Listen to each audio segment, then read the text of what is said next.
I'm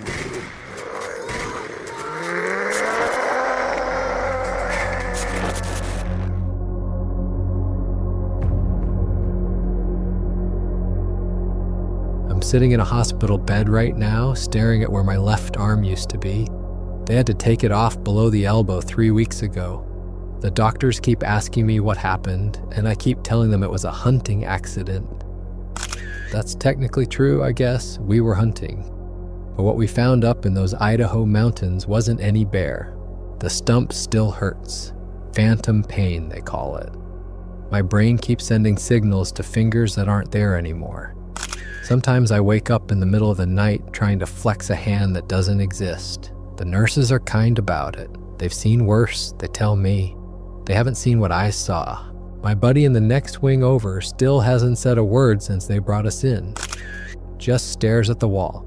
The psychiatrist visits him twice a day now. They've diagnosed him with severe post-traumatic stress disorder and acute dissociative disorder. Clinical terms for a mind that's broken. I visited him yesterday, sat in a chair next to his bed for an hour. He didn't look at me once, didn't even acknowledge I was there. Just kept staring at that blank white wall like it held all the answers.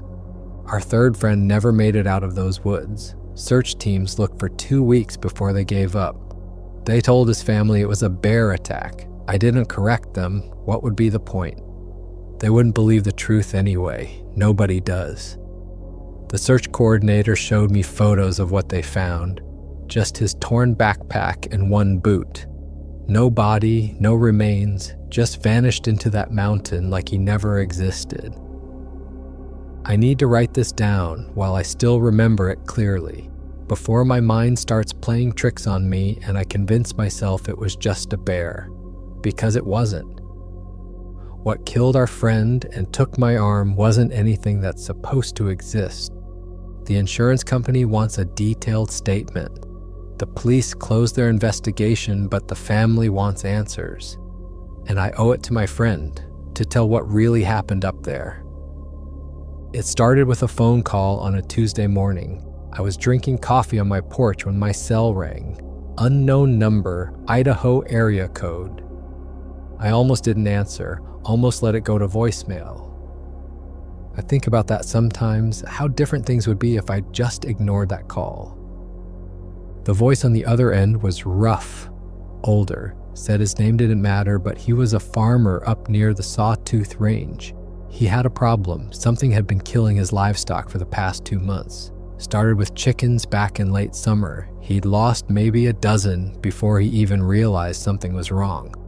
Thought maybe it was coyotes or a fox. But then whatever it was got bolder, moved on to sheep.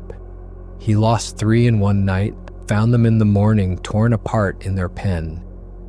The fence hadn't been broken, no holes dug underneath. Whatever killed them had just climbed right over an 8-foot fence. Then last week it got one of his calves, a healthy heifer that should have been safe in the barn.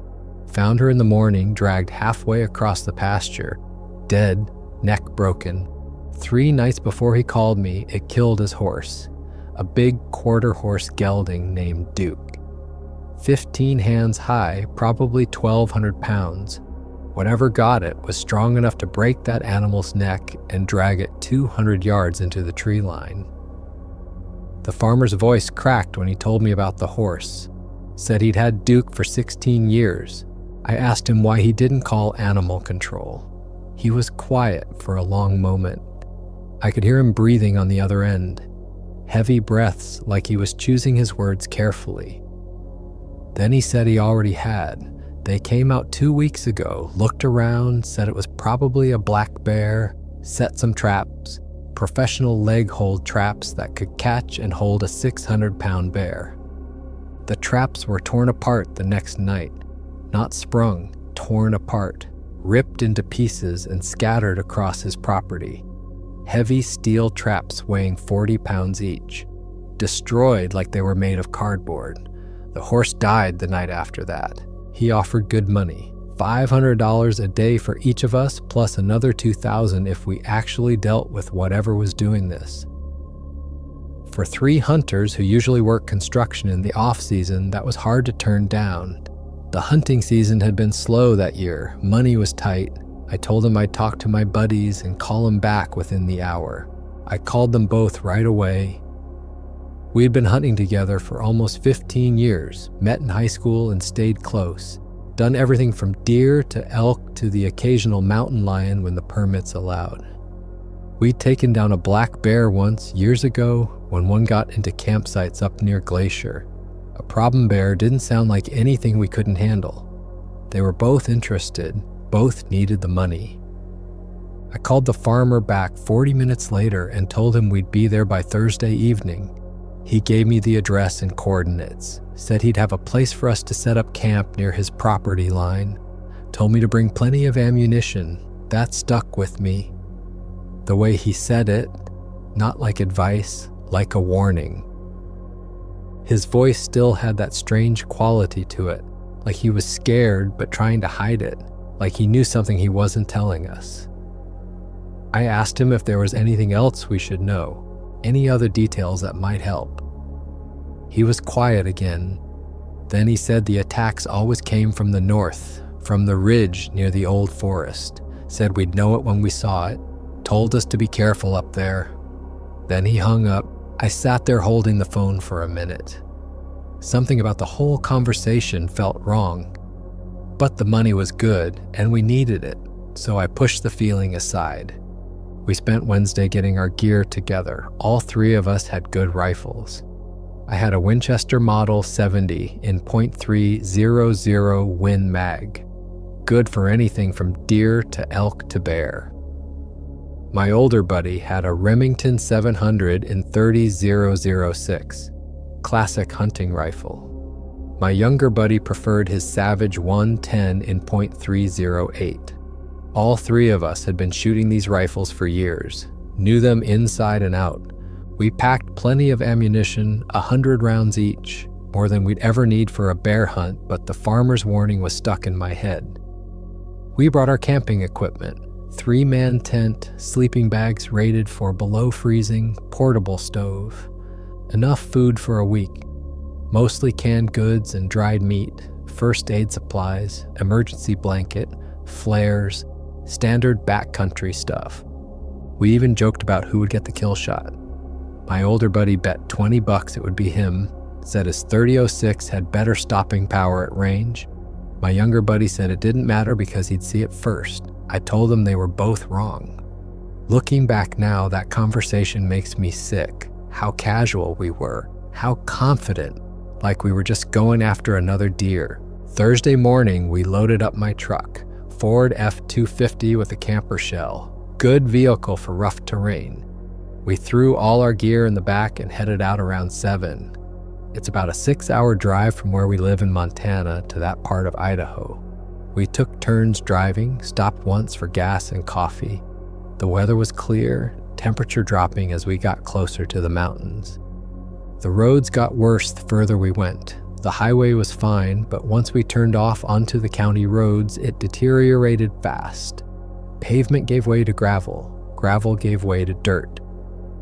The last 40 minutes were on roads that barely qualified as roads at all. Deep ruts from spring runoff, rocks everywhere, fallen branches. My truck has good clearance and 4-wheel drive, but even then I was worried about the undercarriage. We bottomed out twice, heard the scrape of metal on rock. We reached the property around 4 in the afternoon. The farmhouse was old, really old. Probably built in the 50s or maybe even earlier, white paint peeling off in long strips, porch sagging on one side. Roof looked like it needed replacing 10 years ago. But the land around it was beautiful, mountains rising up to the north covered in thick pine forest. The kind of wilderness that makes you feel small, makes you remember you're not at the top of the food chain. The farmer came out as we pulled up. He was maybe 60 years old, could have been older. Hard to tell with farmers, the work ages them. His face was weathered and lined, hands thick and calloused from decades of hard work. But his eyes were what got me. They had this haunted look, dark circles underneath, the look of someone who hasn't been sleeping, who's been seeing things in the dark. He didn't shake our hands, didn't really look at us directly, just pointed toward the tree line to the north and said the attacks always came from that direction, from the ridge up there in the old forest. We could see it from where we stood, a dark line of trees rising up the mountainside. Something about it looked wrong even from a distance, like the shadows were deeper there, darker. He told us we could camp at the edge of his property, gave us some supplies he'd set aside in a wooden crate, water jugs, extra rope, fresh batteries, a first aid kit that looked well used. When I tried to ask him more details about what he'd seen, he just shook his head, said he hadn't seen anything clearly, just movement at night, shadows that didn't move right, sounds that made his dogs hide under the porch. He turned to go back inside, then stopped, stood there for a moment with his back to us. His hands were shaking. I could see them trembling at his sides. He said to be careful up there, that was all, just those 5 words. Then he went inside and we heard the deadbolt slide shut. Then another deadbolt, and a third, 3 heavy locks on an interior door in the middle of nowhere. We looked at each other. My older buddy said maybe the guy was just paranoid. Living alone out here, losing animals, it can mess with your head. My younger buddy said the farmer looked terrified, like genuinely scared for his life. I said we should set up camp and start tracking in the morning, get a feel for the area in daylight before we made any decisions. The sun was getting low as we pitched our tents near the fence line. The temperature was already dropping, gets cold fast in the mountains once the sun starts setting. We could see our breath. We built a fire using dead wood from the edge of the property, made dinner from our supplies, canned chili heated over the fire, black coffee, sat around on camping chairs talking about the plan for tomorrow. Head up toward the ridge at first light, look for tracks or scat, figure out what we were dealing with. Den locations if possible. My older buddy said we should look for the horse remains first, see what kind of damage was done. Might tell us more about the animal. If it was a bear, there would be claw marks, bite patterns. We could get an idea of its size from how it took down a 1,200-pound horse. As the darkness came on, the forest got quiet, really quiet. I've been hunting in wilderness areas my whole life, spent weeks at a time in backcountry. You get used to the sounds of the woods at night, insects buzzing and chirping, owls calling to each other, small animals moving through the brush, branches creaking in the wind. It's never actually silent. There's always something making noise. But that night there was nothing. Just the crackle of our fire and the wind in the trees, no insects, no birds, no rustling in the underbrush. It was like every living thing in that forest had gone into hiding, or left entirely. My younger buddy noticed it first. He pointed it out and we all sat there listening to the silence. It felt wrong, unnatural, oppressive, like the whole forest was holding its breath, waiting for something. I've never experienced anything like it. Even my older buddy, who usually has an explanation for everything, had no words. He just sat there staring into the fire. Around midnight, we heard something. A sound from deep in the forest to the north, from up near that ridge. It started low, deep in the chest, almost like a growl, but more guttural, like it was coming from something with a bigger chest cavity than any bear. Then it changed, rose in pitch and became something else. Not quite a howl, not quite a scream. Somewhere in between, a sound that didn't belong to any animal I'd ever heard. It echoed off the mountains and made the hair on my neck stand up, made my skin crawl. It was a primal reaction, something deep in my brain recognizing a threat, recognizing a predator, the kind of sound that makes you want to run even though you don't know what you're running from. My older buddy laughed it off, or tried to. The laugh sounded forced. He said it was probably just an elk. They make weird sounds sometimes, especially during rut, or maybe a mountain lion. They can sound almost human when they scream. My younger buddy made a joke about Bigfoot, said maybe we'd make some money selling photos to tabloids. We all laughed, but it felt hollow. That sound hadn't been right. We all knew it. We decided to turn in around 1 a.m, agreed to take shifts watching the camp just in case. Bears are opportunistic. They'll come into camps looking for food if they smell something good. I took first watch, sat by the fire feeding it logs and watching the darkness beyond the circle of light, kept my rifle across my lap, safety off. Nothing happened during my shift, just me and the fire and the oppressive silence. I kept scanning the tree line, looking for movement, listening for sounds, but there was nothing. Just darkness and silence and the feeling of being watched. That prickling sensation on the back of your neck, like eyes tracking your every movement. At 2, I woke up my older buddy and crawled into my tent, zipped it shut, lay down in my sleeping bag with my rifle beside me. But I didn't sleep well, kept waking up at every small sound. The rustle of the tent fabric in the wind, the pop of logs settling in the fire, my own breathing. And I had this feeling, this overwhelming feeling that something was out there in the dark, just beyond the firelight, watching us, waiting. We started out at first light. The morning was cold and clear, frost on the grass, our breath making clouds in the air. We heated water for instant coffee and ate protein bars for breakfast, checked our rifles, made sure we had everything, extra ammunition, water, first aid kit, flares. Then we headed north toward the ridge, following the general direction the farmer had pointed us. The plan was to look for tracks or any sign of what had been raiding his livestock. Scat, fur caught on branches, claw marks on trees, anything that would tell us what we were dealing with, whether it was a black bear, a grizzly, or something else. We spread out in a line about 20 yards apart, moved slowly and carefully, eyes scanning the ground and the trees. We found the first track about a mile from camp. My younger buddy spotted it, called us over. It was in a patch of mud near a small stream, clear as day. At first I thought it had to be wrong, that my eyes were playing tricks on me. It was huge, easily 18 inches long, maybe 8 inches wide.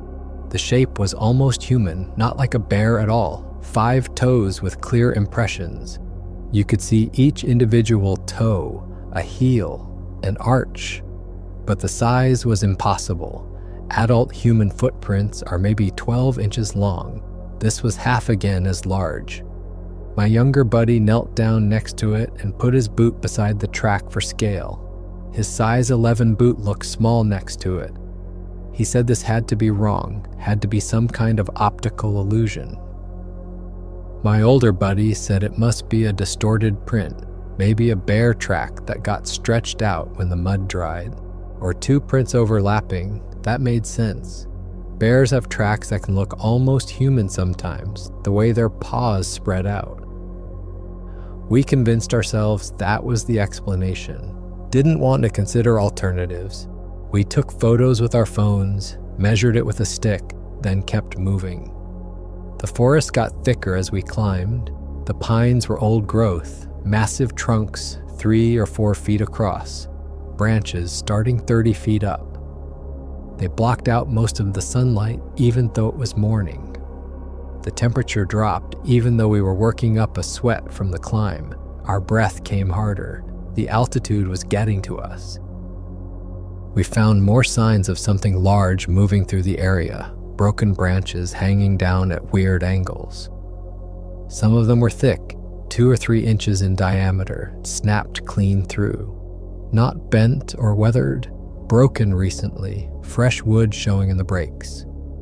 They were hanging down at chest height, maybe 6 or 7 feet off the ground. There were deep scratches in tree bark too, long vertical gouges running up the trunks. My older buddy said they were claw marks, bear claws, but they were too high up. Bears rear up on their hind legs to mark territory. Black bears can reach maybe 7 feet. Grizzlies can hit 8 feet. These scratches started at 9 feet up and went higher. Some of them reached 10 or 11 feet up the trunks. Around noon, we found the horse, or what was left of it. We could smell it before we saw it. That sweet, rotten smell of death. Decay. It was in a clearing about 50 yards off what might have been an old game trail. The body was partially covered with branches and dirt, like something had tried to bury it or cache it. Bears do that sometimes, kill something too big to eat in one sitting and cover it up. Come back later for more. But when we pulled the branches away, the damage was worse than anything I'd seen. And I've seen bears kill elk, seen mountain lions take down deer.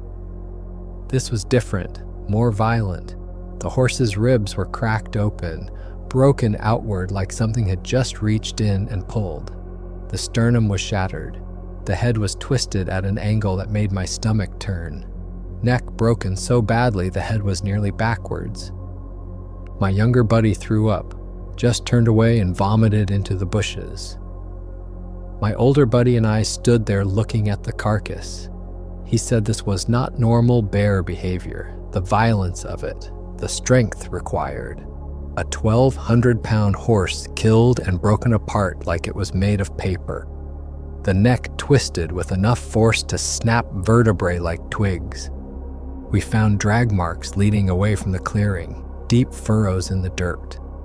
Whatever did this had dragged a 1,200-pound horse uphill for a long distance.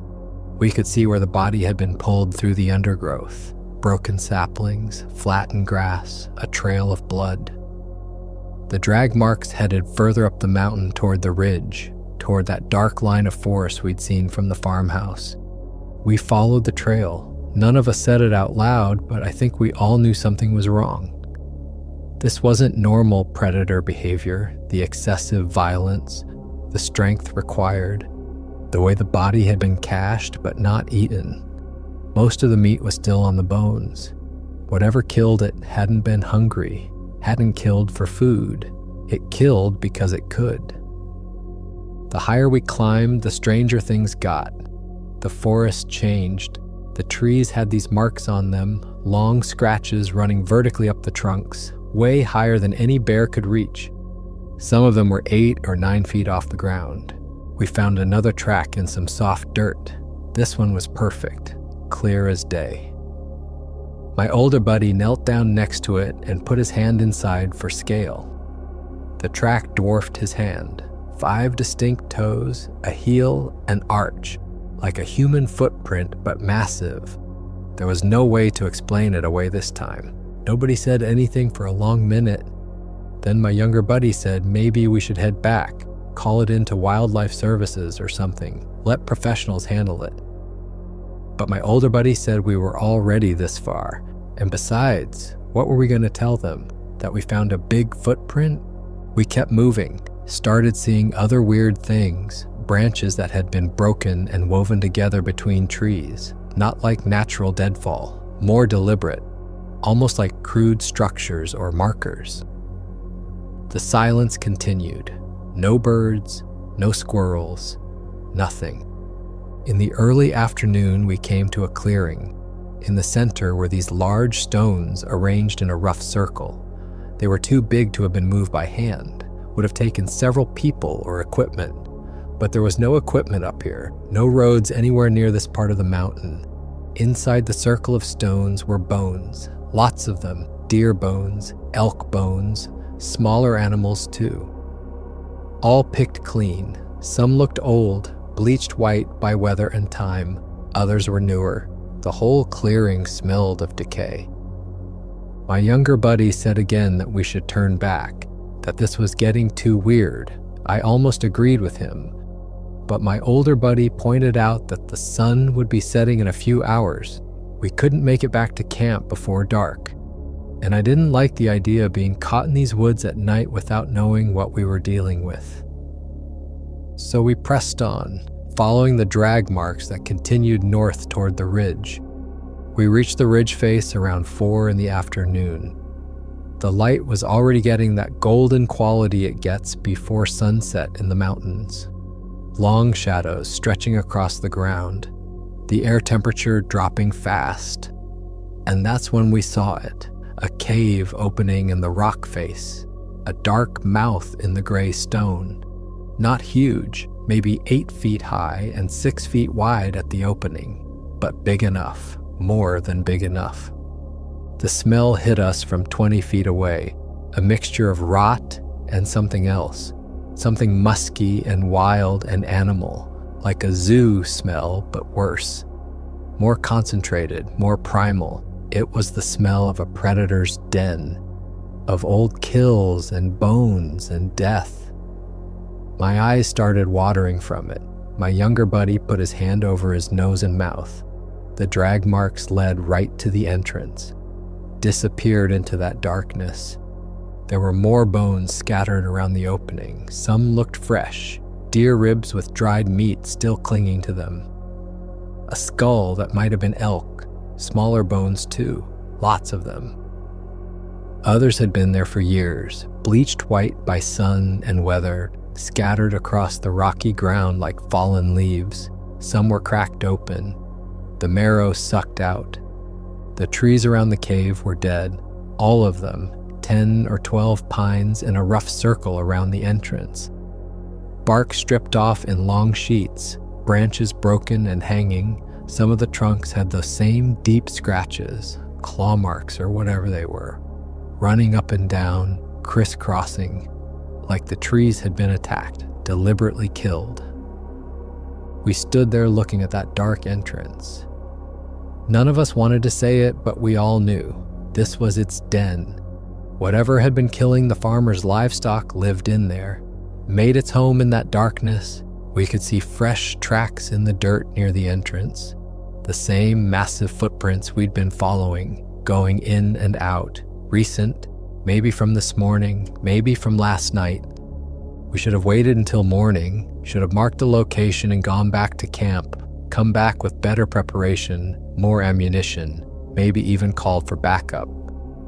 But the sun was sinking fast and we needed to know what we were up against, needed to see it, identify it. Then we could make a plan, figure out how to deal with it safely. My older buddy said we should at least look inside, just to the entrance, see if we could spot anything.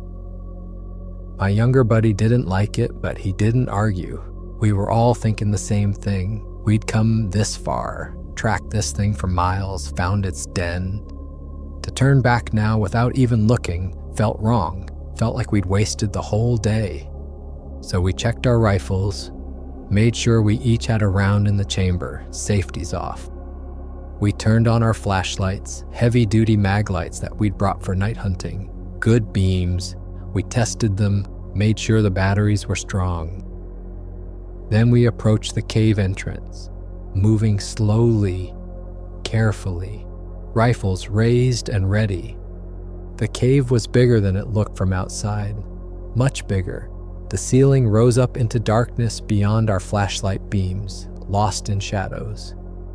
The floor was covered in bones and decomposing remains, things too far gone to identify.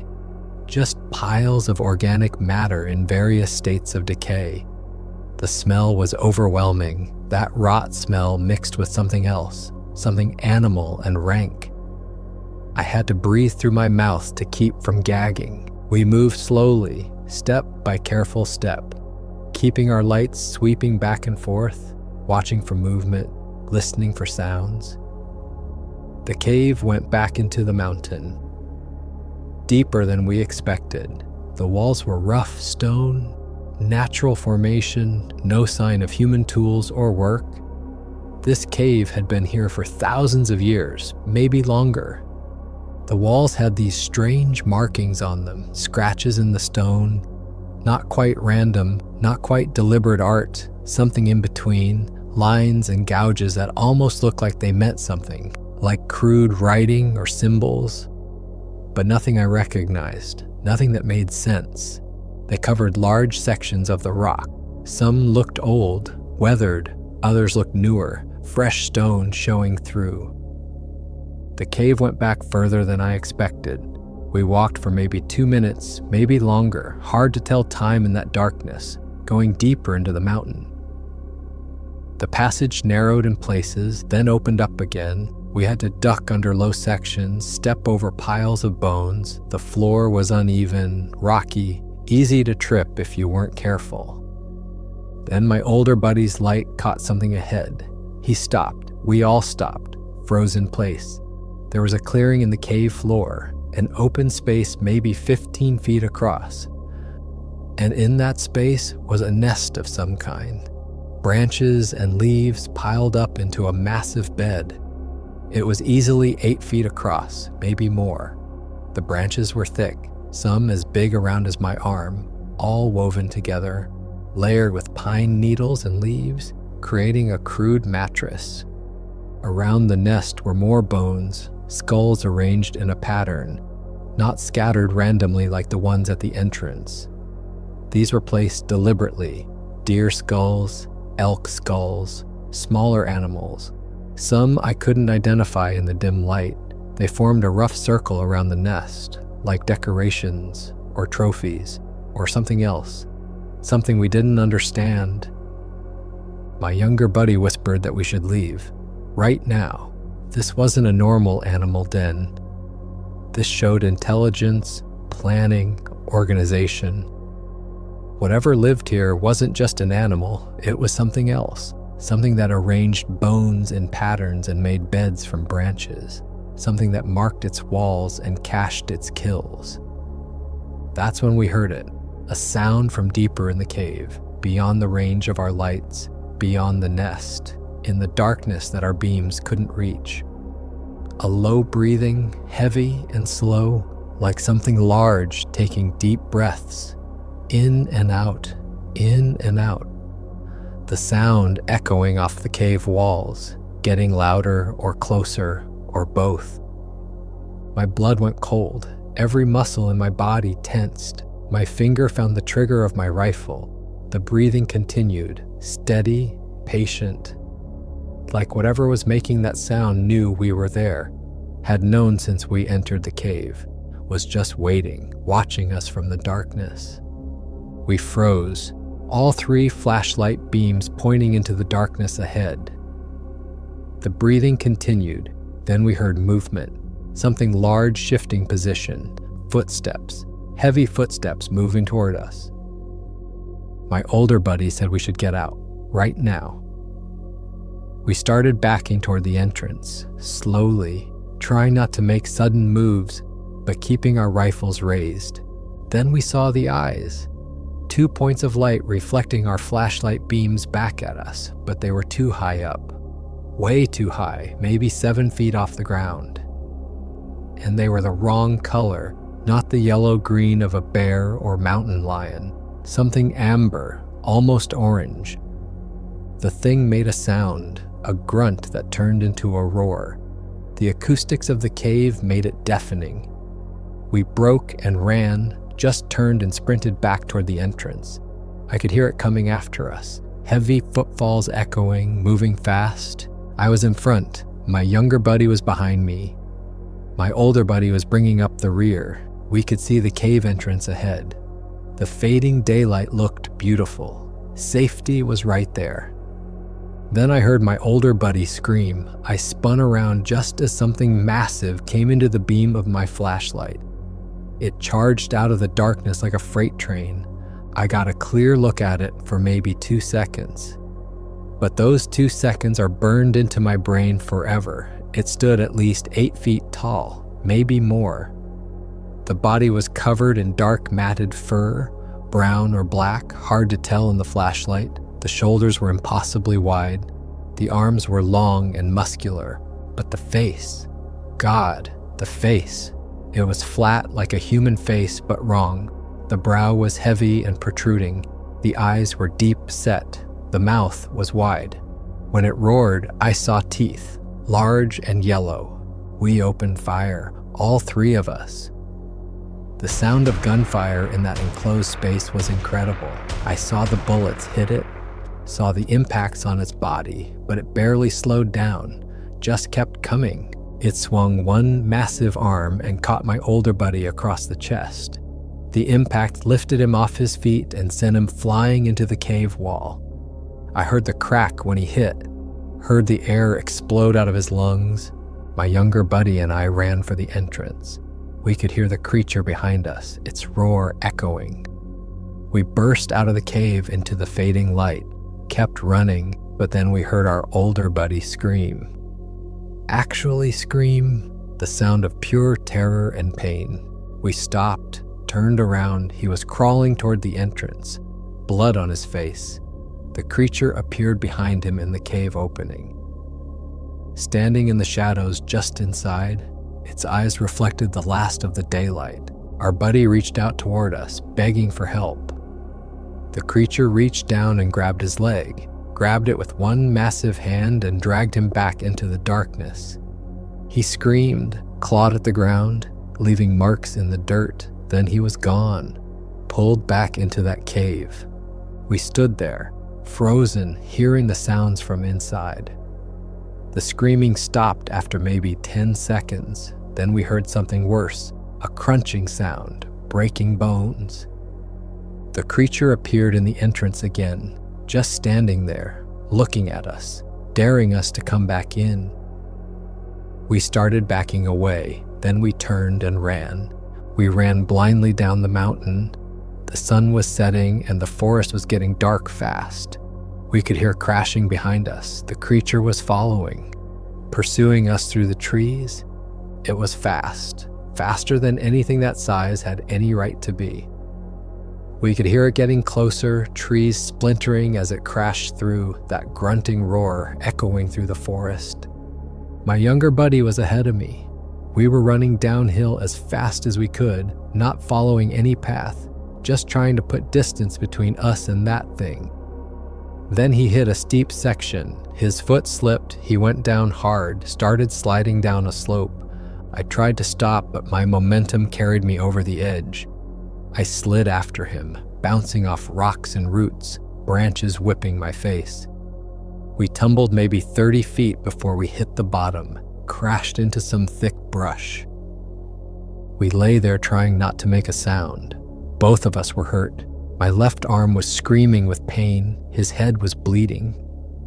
We could hear the creature at the top of the slope, could see its silhouette against the darkening sky. It stood there for a long time, looking down at where we'd fallen, making low, grunting sounds, almost like it was calling to us, trying to get us to move, to reveal our position. Then it picked up a rock, a boulder the size of a basketball. It threw the rock down the slope. The thing landed maybe 10 feet from us, crashed through the branches. If that had hit one of us, it would have killed us instantly. We stayed absolutely still, barely breathing. After what felt like hours, but was probably only 15 minutes, we heard the creature move away, its footsteps fading into the distance. We waited until it was fully dark before we moved. My buddy had a concussion, could barely stand. I helped him up and we started making our way down the mountain, using the moon for light. Every sound made us freeze in terror. My arm was bad, really bad. The bones were probably broken. Every step sent waves of pain through me. But we had to keep moving, had to get off this mountain. The trip down took hours. Ground that had taken us minutes to cover in daylight now took forever. We got lost twice, had to backtrack and find another way down. My buddy kept fading in and out. I had to keep him focused, keep him moving. Around midnight, we heard it again. That call from somewhere up the mountain, that same sound we'd heard our first night. But then we heard something that made my blood turn to ice. An answer from a different direction, then another answer from somewhere to our east. There was more than one of them. We were being herded, driven down the mountain by multiple creatures calling to each other in the darkness. We moved faster, as fast as my buddy could manage. I kept my pistol in my good hand. The rifle was lost somewhere back on the mountain. We stumbled through the forest, falling, getting back up, driven by pure terror. We saw the lights from the farmhouse around 2 a.m. We were maybe half a mile away, still in the forest. Those lights looked like heaven, safety, civilization. We started moving faster, almost running. We could see the fence line ahead, the edge of the farmer's property, just 50 more yards.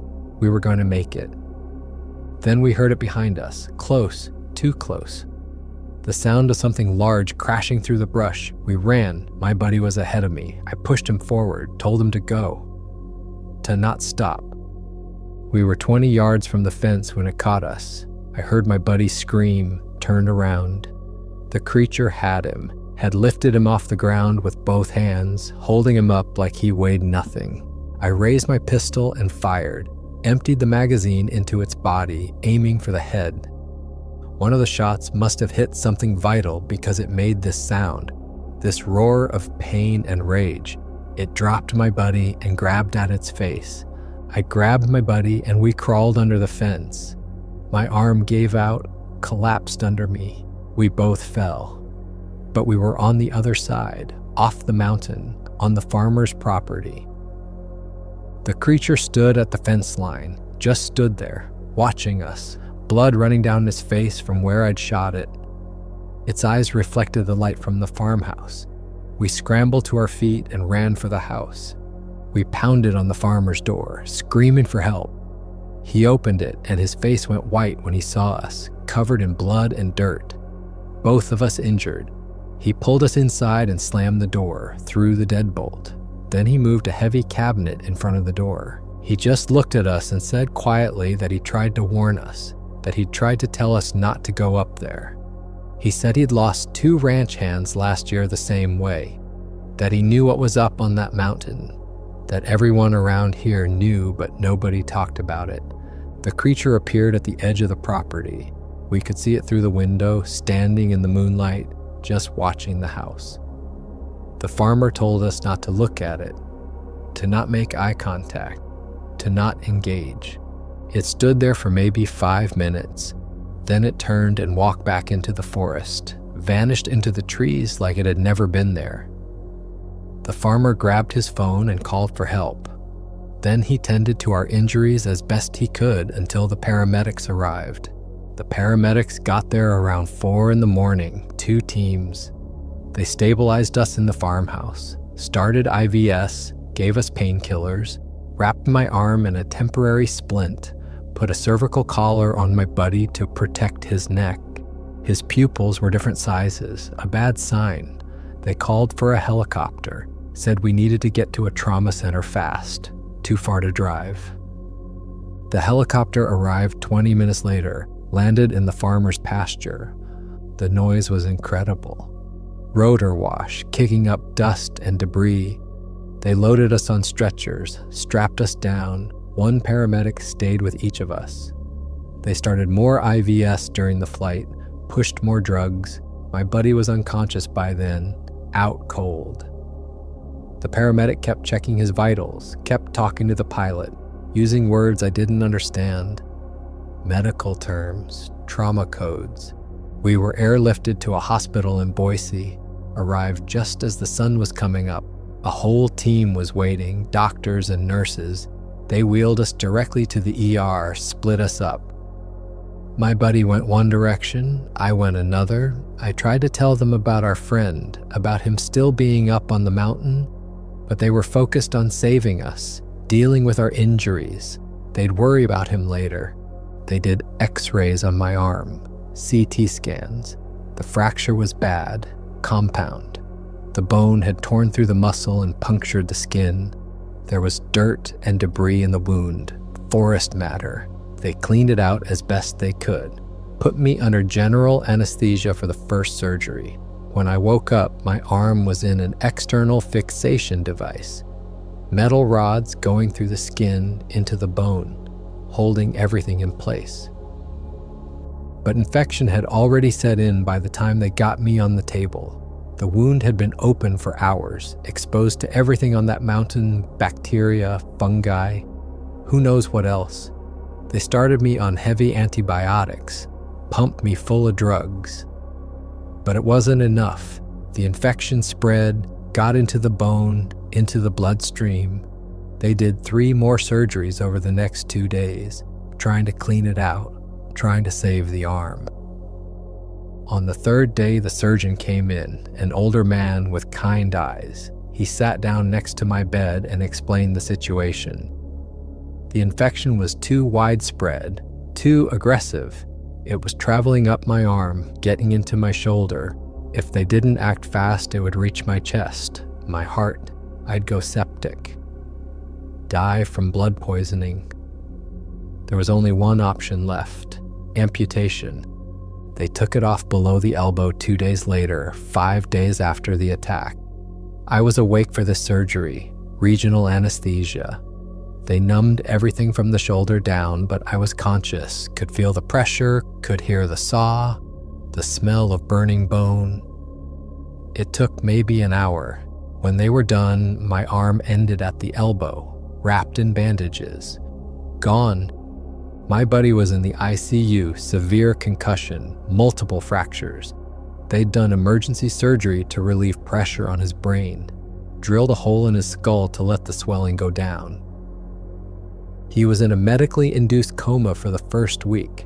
When they finally woke him up, he wasn't the same. Wouldn't talk, wouldn't respond to questions, just stared at nothing. The doctor said it was psychological trauma, that his brain had shut down to protect itself from what he'd seen. Search and rescue went looking for our buddy. They assembled a team 2 days after we were brought in, 20 people, dogs, helicopters. They spent 2 weeks combing that mountain. They found the cave, went inside with floodlights and cameras, found bones and blood, found evidence of violence, but they never found his body, not a trace, no clothing, no equipment, nothing. It was like he'd vanished, disappeared into that mountain without a trace. The official report says, bear attack. They closed the case after 2 weeks, said the bears in that area are known to be aggressive, that we probably stumbled on a den, startled a mother with cubs, standard wildlife encounter gone wrong. The fact that they never found the body was attributed to scavengers, other bears, mountain lions, coyotes. Said in 2 weeks there wouldn't be much left. The forest reclaims everything eventually. They asked me questions, lots of questions, park rangers, local police, federal wildlife officers. What did we see? What did it look like? How big was it?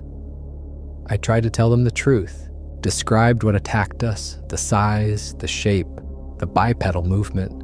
They just looked at each other and made notes, asked if I'd hit my head, if I'd been given any medications that might affect my memory, suggested that trauma can make us see things, remember things differently than they happened. Eventually, I stopped trying, stopped telling the truth, just agreed with whatever they said. Yes, it was probably a bear. Yes, I was confused. Yes, the darkness and fear made everything seem bigger than it was. They seemed relieved, happy to close the case and move on, file it away as just another wildlife encounter, another tragedy in the wilderness. Happens every year somewhere. My buddy was transferred to a psychiatric facility 3 weeks after the attack. Still not talking, still not responding. They diagnosed him with severe post-traumatic stress disorder, catatonic state brought on by extreme psychological trauma. Said it might be weeks before he came out of it, might be months, might be never. His family visits him every day, sits with him, talks to him, but he never responds, never even acknowledges they're there. The farmer sold his property within a month. I heard it through the grapevine. Someone at the hospital knew someone who knew him, said he packed up everything and left. Didn't even wait for the sale to finalize, just abandoned the place and drove away. Told the realtor to mail him the check wherever it finally sold. The new owners are from California, city people looking for a quiet place in the mountains. They have no idea what's up there, what lives in those woods, what killed their predecessors' livestock. I tried calling the farmer a few times, got his number from the realtor, but it was disconnected, no forwarding information. He vanished just like our friend, disappeared without a trace, leaving no way to contact him, no way to ask him what he knew, what he'd seen, why he didn't warn us better, why he let us go up there at all. So now I'm here, in this hospital room, learning to write left-handed because my right arm ends at the elbow now, still having nightmares every time I close my eyes, still seeing those amber eyes staring at me from the darkness. My buddy is 2 wings over staring at walls. Our third buddy is somewhere on that mountain, scattered in pieces across a cave floor, and everyone thinks it was a bear.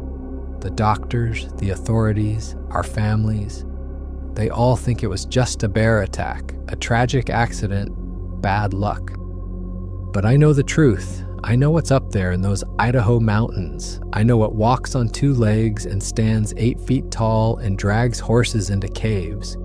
I know what those massive footprints belong to. People talk about Bigfoot like it's a joke, like it's something fun to speculate about, a cryptid, a legend, something to make documentaries about and sell t-shirts.